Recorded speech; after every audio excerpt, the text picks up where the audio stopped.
bom dia, boa tarde, boa noite, não sei quem que está, dependendo do horário, do lugar que você está, é um horário diferente, mas é uma alegria muito grande estar aqui com vocês mais uma vez, né? Deus tem sido tão bondoso, tão maravilhoso, tão fiel, colocando esse desejo, esse sonho no nosso coração e fazendo tudo isso acontecer de uma forma tão simples, né? Tão sem... A gente realmente se coloca à disposição de Deus e Ele vai fazendo, e nós glorificamos a Deus por isso. Eu vou compartilhar minha tela aqui com vocês, para a gente dar algumas instruções. Muito bem. Então, estamos aqui para mais um encontro, né, de mães missionárias, mães com filhos em terceira cultura. Esse aqui foi a nossa artezinha do último encontro, e hoje nós vamos estar falando sobre quem são os filhos de terceira cultura. Trouxemos aí uma participação especial do Rafael. Dá um tchau aí, Rafael, fala um oi. Oi, pessoal, tudo bem? Rafael aqui. Da onde você está, Rafael? Eu estou aqui no meu quarto, mentira. Estou em Campo Grande, Mato Grosso do Sul, no Brasil agora. Legal, bem-vindo. E a gente tem Obrigado, o Timóteo. viu? Prazer. Prazer é nosso. Timóteo, fala um oi aí pra gente. Olá, pessoal, eu sou o Timóteo. Eu moro no Líbano, na região das montanhas, no momento, e uma grande oportunidade de estar aqui com vocês. Obrigada, Timóteo. Seja muito bem-vindo, viu? Então, gente, eles vão estar trazendo para nós daqui um pouco sobre a vida, a história deles como filhos de terceira cultura, os desafios, os benefícios, e vão estar aí, a gente vai poder fazer perguntas para eles, né? Nós, como mães, muitas vezes queremos acertar, e às vezes os exemplos, as histórias podem nos auxiliar nesse processo, né? Então, nós glorificamos a Deus pela vida deles. A gente teria a Raquel, a Rebeca também, não pôde vir, mas vai ser uma bênção com o Timóteo e Rafael. Deixa eu passar para frente aqui, não sei por que não estou conseguindo passar. Ótimo, então você já sabe mais ou menos o que significa CMM, né? Começamos com Confissões de uma Mãe Missionária.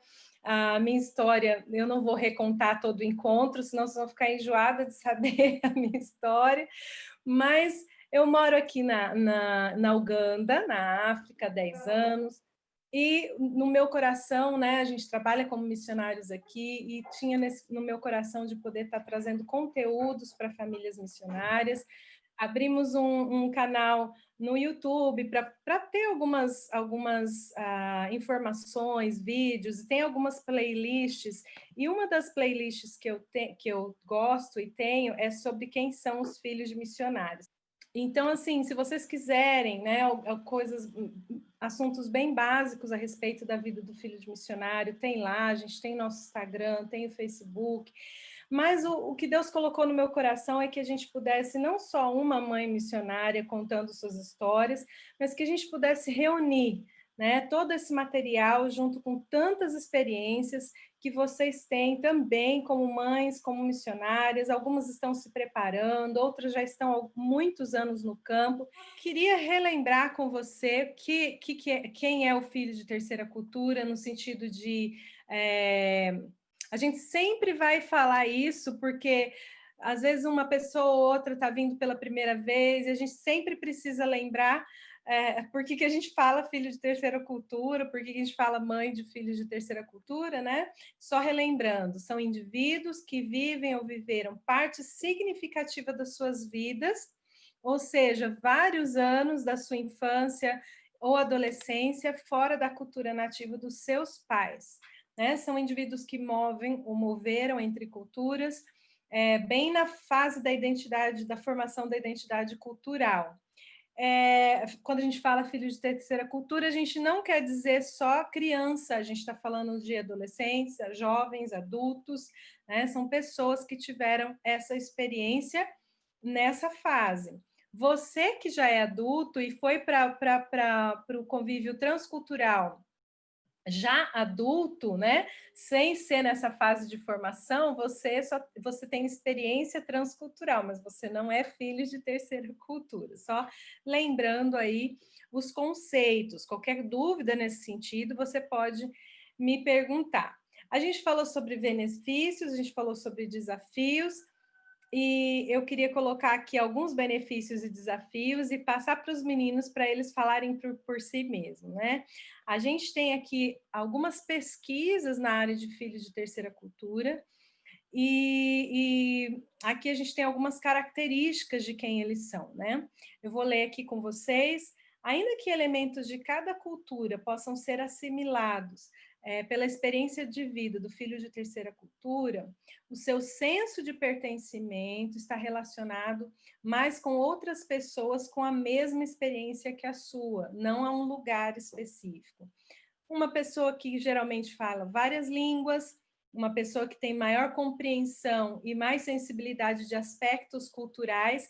Você pode perceber que uma pessoa que vem de um contexto monocultural, ela não tem tanta sensibilidade para entender, respeitar, estar atento às diferenças culturais, uma visão de mundo mais ampla, mais privilegiada, maior flexibilidade nas habilidades para lidar com mudança, uma mobilidade global e muitas vezes são chamados de almas globais.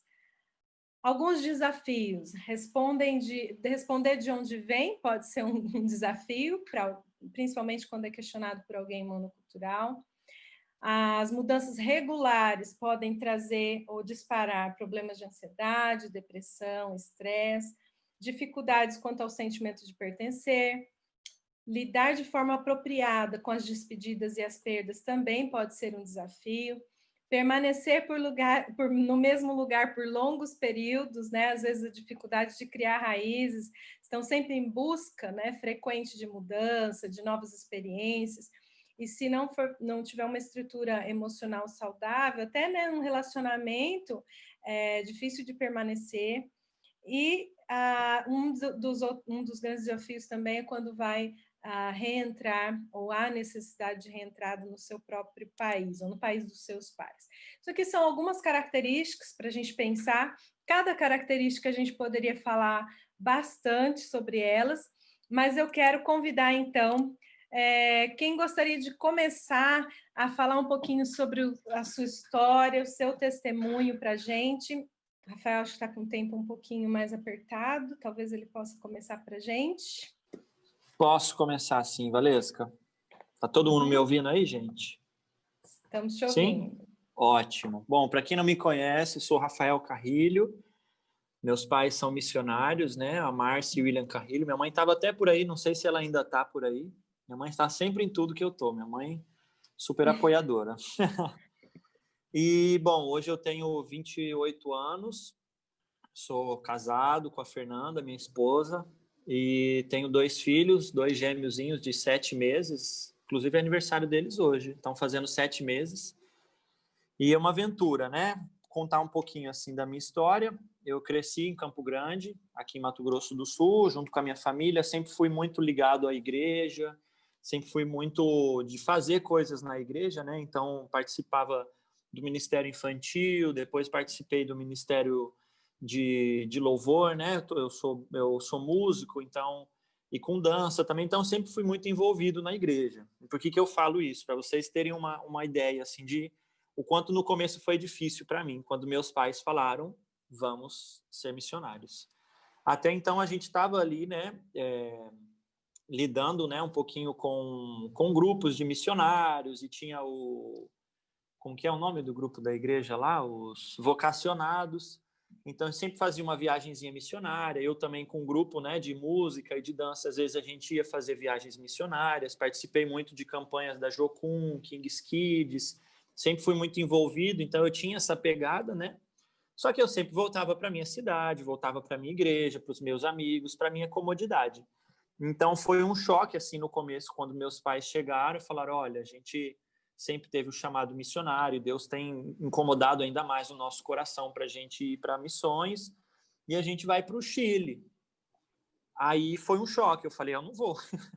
vocês podem ir, eu vou ficar aqui sem chance de eu sair da minha igreja, sair dos meus amigos, tá tudo muito bem aqui, eu tô muito feliz e eu não vou.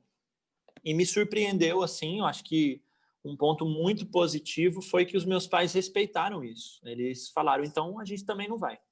Vamos esperar, vamos continuar orando, não tem pressa, vamos tomar o tempo que for preciso e a gente vai depois. Me perguntaram aqui quantos anos eu tinha, né? Eu acho que eu tinha, isso foi em 2006, nasci em 91, então eu tinha, sou péssimo de contas, 14 anos, né? Por aí? É isso aí. 14, 15 anos, isso. Então, estava ali no auge da adolescência, né? Formação da identidade, procurando afirmação em tudo e em todos. E foi um baque grande, né? De falar, vamos para missões. E no começo eu não quis, como eu tinha falado, né? Meus pais souberam respeitar muito isso. Isso foi um ponto super positivo. Meu pai sempre, eu lembro dele indo orar no meu quarto lá comigo e decidimos, não, beleza, vamos esperar. E aí foi orando. E uma coisa interessante, né, que eu comecei a pesquisar também, coisas na internet, né, o que tem no Chile, que língua que fala no Chile, o que tem lá, qual que é... Oi, Solange, tem uma irmã, sim, tem uma irmã mais nova, esqueci de falar, né, eu tenho uma irmã, sim. Então, eu comecei a pesquisar e meus pais também traziam informações, né? Ah, tem tal coisa lá no Chile, você viu que tem praia na cidade que a gente mora. Aí eu já fui ficando mais interessado, né? Falei, poxa, legal e tal. E aí a gente foi passar um ano no Rio de Janeiro, né? Como a gente foi pela Junta de Missões, a gente teve que ficar lá na casa missionária e fez todo aquele processo, né? E eu já vi aquilo como uma preparação de Deus também, né? Porque ele, a princípio, me tirou ali da minha igreja, dos meus amigos, mas eu ainda estava na minha cultura, eu estava no meu país, eu estava com a minha família. E foi um tempo muito bom ali para eu já poder, né, ir trabalhando essa ideia. Ah, a gente vai morar fora, lá fala outro idioma. E aí, pum, chegamos então no Chile. E eu tentei encarar como uma aventura, assim, né? Uma forma mais lúdica, isso foi algo muito meu, de encarar um novo país como uma nova aventura. Meus pais sempre me falavam e sempre demonstravam, né, os benefícios, uma coisa que meu pai sempre falava, e na época, lógico, eu não tinha maturidade para entender, mas hoje em dia eu entendo completamente, né? Que morar em outro país realmente abre a nossa cabeça, né? E é muito isso. E, a princípio, igual a Valesca que eu estava falando ali dos benefícios, né, de filhos de terceira cultura, essa visão mais global, essa ideia, né, mais holística de tudo. Então, foi muito interessante, porque eu cheguei num país onde eu não conhecia ninguém, não conhecia a língua, eu estava ali no meu auge da adolescência, foi um chororô para eu ir embora, foi uma experiência muito triste assim, né? Porque quando vocês já passaram por isso, né? Aquela primeira despedida é sempre a pior, porque você acha que não volta mais. Aí os avós ficam, não, meu filho está indo lá para não sei onde, meu neto, e não vai voltar nunca mais. E ainda se tem muito aquela ideia, né? Infelizmente, que o missionário vai para passar fome, para pegar 30 malárias e para viver no perrengue. Então, as pessoas já ficam naquele vitimismo, não, mas tadinho, o menino aí no auge da adolescência, tocando e vai para missões, ah, não, que desperdício, não sei o quê. E, então, eu já fui com essa bagagem emocional, né? Poxa, tô indo para o matadouro quase. Mas, graças a Deus, assim, minha família sempre foi muito sábia e soube lidar muito bem com isso, de trabalhar mesmo na minha cabeça, né? Que a gente estava indo para uma nova aventura, era um novo país, era uma experiência de aprender uma nova língua, de conhecer uma nova cultura. E eu fui com essa ideia mesmo, né? Então, eu e minha irmã, a gente aprendeu espanhol na marra ali, a gente não fez aula, né? A gente foi aprendendo com as amizades e era muito interessante, porque tem toda aquela curiosidade, né? Ah, brasileiro. A gente era os únicos brasileiros ali na nossa região, não tinha outros brasileiros.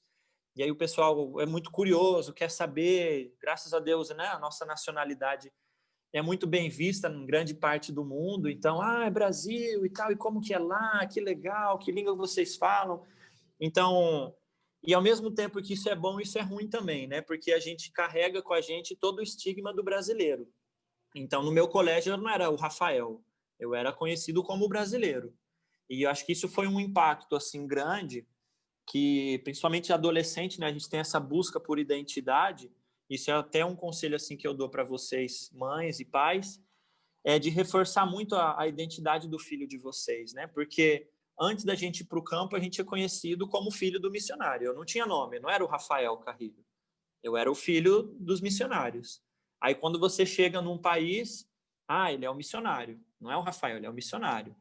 Aí, quando para as pessoas que estão lá também, você é o brasileiro, você carrega todo esse peso, né, da sua cultura, de você ser o brasileiro, de você representar o Brasil. E nós, como cristãos, também a gente carrega esse peso, né? Ele é o cristão também na minha escola e em todo lugar que eu ia.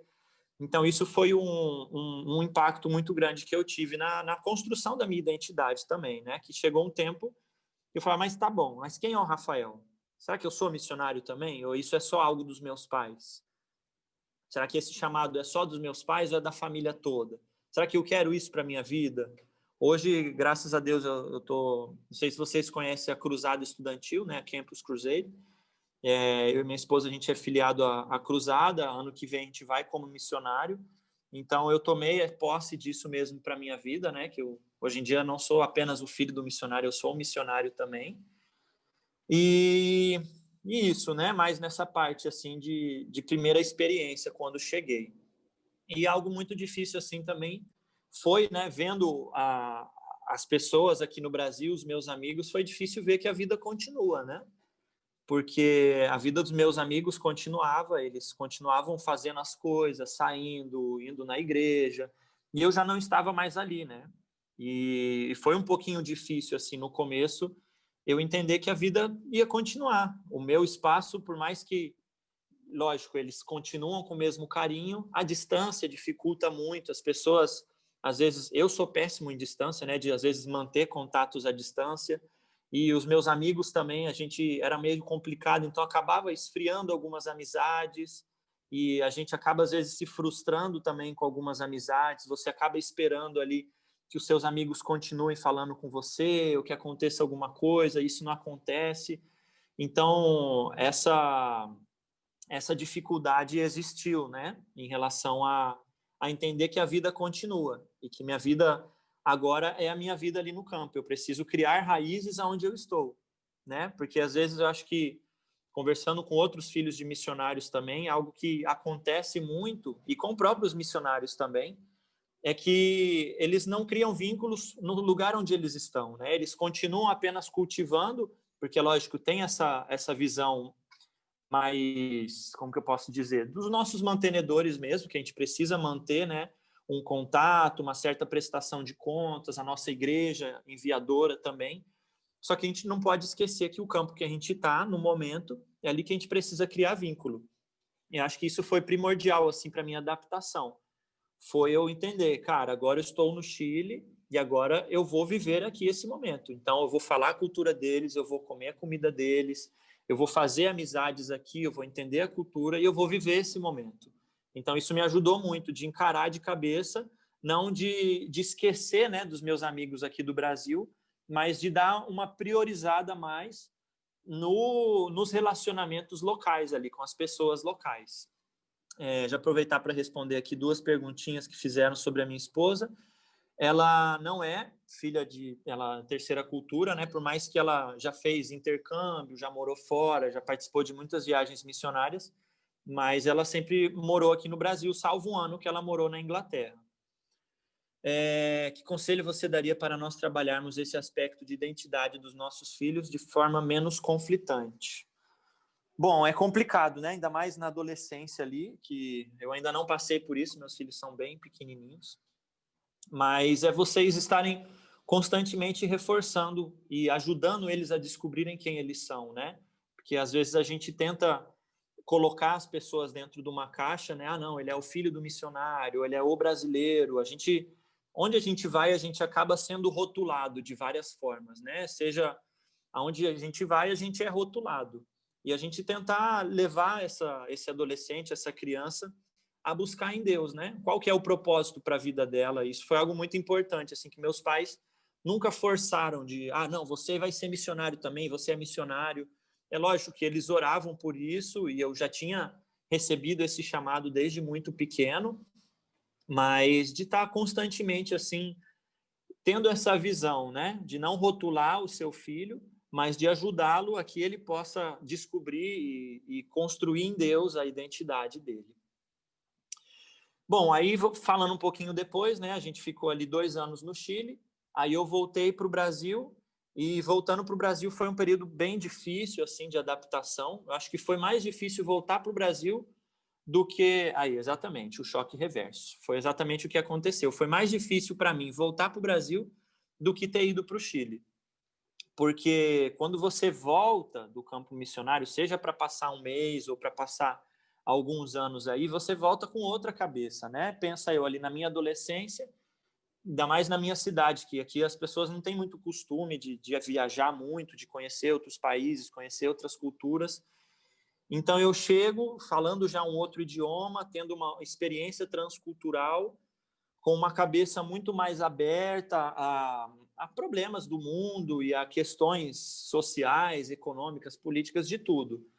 E eu chego e eu vejo que os meus amigos estavam na mesma. Isso foi uma frustração muito grande, porque continuava as mesmas coisinhas, os mesmos papos, os mesmos assuntos, e eu já não me identificava mais com eles, porque por mais que eu passei pouco tempo, né, você volta, as gírias já não são as mesmas, os lugares que antes você ia e que era legal já não são mais os mesmos. Como eu tinha falado, né, a vida continuou e parece que ao mesmo tempo o tempo parou ali, que continua mesmo que a mesma coisa, e é um pouco frustrante, né? Então eu me baseava muito na minha família. Foi a minha família assim que novamente foi a minha... Ai, gente, peraí. Perdão. Aí voltou. A minha família que foi minha base, porque esteve comigo em todo esse processo, né? E de ter contato com filhos de missionários, filhos de terceira cultura, outras pessoas também, que a gente tinha esse mesmo papo, né? E então esse choque reverso sim existiu. Foi um pouco complicado a minha readaptação, né, de eu entender qual que é o meu espaço aqui agora. Beleza, o Rafael saiu, eu perdi vários momentos com os meus amigos, algumas amizades pararam no tempo, outras se esfriaram, outras acabaram. Então é entender como uma nova etapa, né? Não existe esse... porque às vezes a gente coloca o tempo assim, não, beleza, esse tempo aqui no Brasil parou, aí eu vivo o meu tempo de missões ali, e depois eu volto e pego o fio da meada onde está. Mas, na verdade, o tempo passou, então eu estava aqui, né, no Brasil, estava junto aqui. Eu fui lá para o Chile, o tempo continuou andando. Quando eu voltar lá para o Brasil, eu não vou voltar para onde eu estava, eu vou ter que voltar para onde meus amigos estão, onde a minha cultura está, onde as coisas estão acontecendo. Então, encarar novamente aí com uma nova adaptação, né? Claro, existe aquela frustração. E eu cheguei a me perguntar, poxa, eu não vou mais fazer amigo, porque sempre quando eu faço amigo, passa um tempinho, eu já tenho que ficar longe desse meu amigo. Então, foi difícil, né?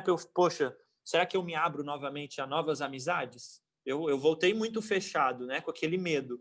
E quanto tempo que eu vou ficar aqui no Brasil? Será que a gente não vai para outro país de novo? Será que eu não vou, meus pais vão, eu fico? O que eu vou fazer? Então, será que eu faço novas amizades? Será que eu volto a viver na igreja ali e me entro de cabeça novamente, correndo o risco de daqui, sei lá, daqui 1 ano eu jogar tudo para o ar de novo e ir para missões? Então, algo que me ajudou, né, e uma dica assim que eu dou para vocês é encarar cada etapa como um novo recomeço, né? Eu tive que reconquistar algumas amizades, eu tive que construir novas amizades, mas principalmente viver o momento ali, o agora. Eu estou no Brasil? Beleza. Estou no Brasil, estou na minha cidade. O que eu posso fazer agora? Aonde Deus quer me usar agora? E no que Deus quer me usar agora? Por quanto tempo? Eu não sei. Pode ser 1 mês, pode ser 1 ano, pode ser 5, 10 anos, eu não sei. Mas o que Deus quer para mim nesse momento, né?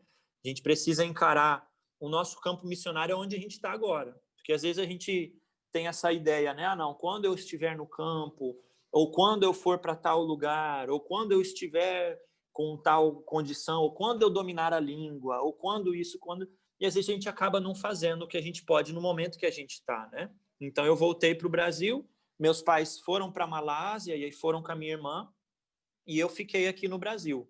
Então, a minha experiência como filho de missionário no campo mesmo não foi tão grande aí, talvez, como o Timóteo, que está quase a vida toda. Foi pouco tempo, mas foi no auge da minha adolescência, então acho que foi um período meio turbulento, mas que, graças a Deus, aí deu tudo certo. Hoje em dia eu continuo com essa veia missionária. Oi?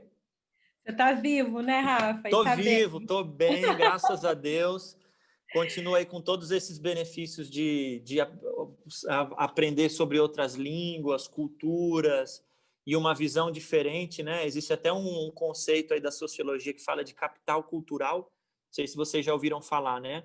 Mas essa ideia de você ter conhecimentos que não necessariamente são conhecimentos intelectuais, mas a gente tem um conhecimento cultural mesmo, da vida, como funciona, de outras culturas. Isso é extremamente rico, né? Isso foi muito rico, acho que, para as experiências que eu tenho hoje, profissionalmente, ministerialmente, espiritualmente, toda essa bagagem cultural que eu tive da vida de missionário, desse desprendimento, da dependência totalmente de Deus, de você conhecer outras culturas, outras realidades, hoje em dia fazem parte de quem eu sou, fazem parte do meu caráter e transformaram a minha vida por completo e com certeza para muito melhor, gente. Com certeza existem muitas dificuldades, né, em ser filho de missionário, em você mudar para um outro país, mas com certeza se você for colocar na balança, né, os pontos positivos e os pontos negativos, os pontos positivos são infinitamente melhores. Eu sei que vocês mães têm às vezes medo, né? Minha mãe morria de medo, meu pai também. Normal, mas é maravilhoso, gente. A melhor coisa que vocês fazem com o filho de vocês é exporem eles a novas aprendizagens, novas culturas. Rafa, a gente ainda tem várias perguntas aqui. Eu vou dar grupo, né? uma coisa que elas perguntaram que é mais específica, que com a sua própria história. Vamos tentar fechar, então, assim. Sobre o seu relacionamento com a sua irmã, se ficou mais intenso depois que vocês saíram do Brasil. Isso é uma coisa que foi interessante. O seu encontro com Jesus, né? E acho que você pode falar um pouquinho desse seu encontro com Jesus e onde você está hoje, né? Como você chegou hoje. Legal. Aí, você e tal. Uhum. Se você puder dar uma resumida para a gente também poder ouvir o Timóteo. Beleza, fechou. Desculpa, eu sou professor, eu falo pra caramba, eu gosto de falar. Bom, o relacionamento com a minha irmã, com certeza, com a minha família toda, né? Fortaleceu muito, mas acho que especialmente com a minha irmã, por ela estar vivendo as mesmas coisas que eu, ela é mais nova, então eu tinha esse senso de cuidado, né? De proteger ela de muitas coisas, mas principalmente estar ali com ela, né? E foi engraçado que até no aprendizado da língua, minha irmã ficou quieta 3 meses. Aí quando ela abriu a boca, estava falando melhor que todo mundo. E entender esse processo, né, que ela passava diferente de como eu passava, porque eu enfrentava as coisas me jogando. Eu queria falar errado mesmo, e queria fazer amizade até com um cara do ponto de ônibus, e minha irmã muito diferente, então eu tive que ter esse entendimento que o meu processo de imersão cultural é diferente do processo dela, e tá tudo bem, mas o nosso relacionamento sempre foi muito bom, mas eu acho que com essa experiência missionária aprofundou ainda mais, né? Por a gente estar passando pelas mesmas coisas. A segunda pergunta foi em relação ao meu encontro com Deus, né? Eu cresci na igreja, então eu sempre tive essa exposição ao cristianismo, mas o meu encontro mesmo assim foi mais na adolescência e principalmente durante todo esse processo de missões, que eu tive que me questionar em vários sentidos, né? Aquela apologética, né, de você saber defender a sua fé, de eu questionar a minha fé, questionar até porque meus amigos me questionavam, né? Falaram, poxa, Rafa, mas é só seus pais que são missionários, Deus está chamando ele, não está chamando toda a família, você não tem isso. E eu deu questionar qual que é o meu propósito. Então foi um período de muita busca, né? Porque quem é missionário aí sabe que você vai para o campo e você depende 100% de Deus, porque as pessoas às vezes param de dar o dinheiro, as pessoas esquecem de vocês, infelizmente, mas Deus sempre está ali, né? E a gente não pode se esquecer disso. Então foi o momento de eu fortalecer o meu relacionamento com Deus e de eu buscar qual que é o meu propósito. Então orei muito a Deus. Depois disso do Chile, né? Eu tive outra experiência que eu fui passar um tempo na África do Sul com o Kleber Balanui, que não sei se vocês conhecem, mas passei um tempo lá com ele, apoiando o projeto, e foi uma etapa primordial onde eu pude entender, cara, é isso para mim também. Eu quero ser missionário, eu quero fazer missões aonde Deus quiser me enviar. E hoje em dia, eu sou formado em educação física, né? Eu já fiz aí a minha profissão já pensando em como eu poderia servir o reino de Deus através de missões. E fiz educação física e hoje em dia eu trabalho com um movimento que chama Total Fit, e a gente já está em mais de 80 países aí ao redor do mundo. E provavelmente ano que vem a gente volta para missões, a gente vai para a Espanha, tá um tempo ali trabalhando com os locais e também alguns trabalhos em outros países, eu principalmente com o Total Fit, né, que a gente dá treinamentos ao redor do mundo aí. Então hoje, graças a Deus, tudo certo, família maravilhosa que sempre me apoiou e Deus que sempre esteve aí ao meu lado. Legal, Rafa. Eu entendi que depois eu vou estar falando com as mulheres, né? Muita coisa, questão da estrutura da família, né? Muito importante, né?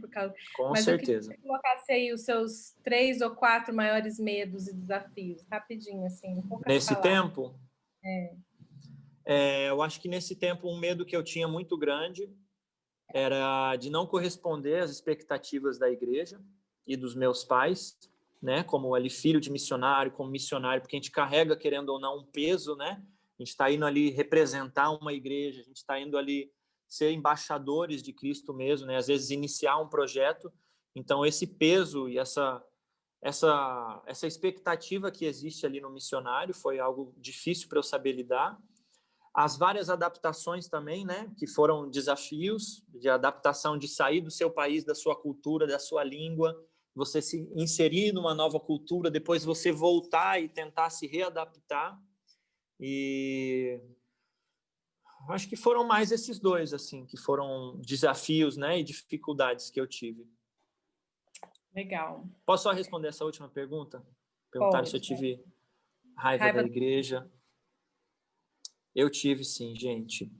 Eu tive mais pelos meus pais, assim, né? Meus pais sempre nos protegeram muito, mas de muitas vezes ver, assim, que faltava mesmo, né? E que eles, lógico, sempre tentavam nos proteger para não passar, né, nenhuma frustração que eles tinham com a igreja para a gente. E, graças a Deus, isso eles fizeram muito bem, né? De não colocar a igreja contra a gente, falar, a nossa igreja também, olha lá, fulaninho parou de dar, a nossa igreja também não apoia missões.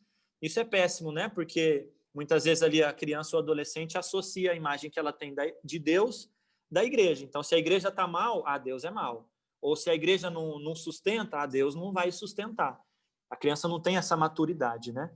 Mas tiveram muitos momentos, sim, que eu não tive essa maturidade, fiquei com raiva da igreja, por que eles pararam, por que tal igreja não pode mais, e agora meus pais têm que voltar e ficar conversando com a igreja novamente, e por que eles não podem viver, sei lá, uma vida aqui, totalmente aqui, tem que ficar sempre voltando. Então foi difícil, assim, mas graças a Deus meus pais sempre nos protegeu muito, assim, de que a gente tenha uma visão pessoal nossa da igreja, não eles passarem as frustrações e visões que eles têm. Né? Legal. Desculpa, falei muito. Não, Rafa, é o tempo que é curto mesmo. Mas foi muito bom te ouvir. Eu acho que enriquece muito. A gente quer ver você aqui de volta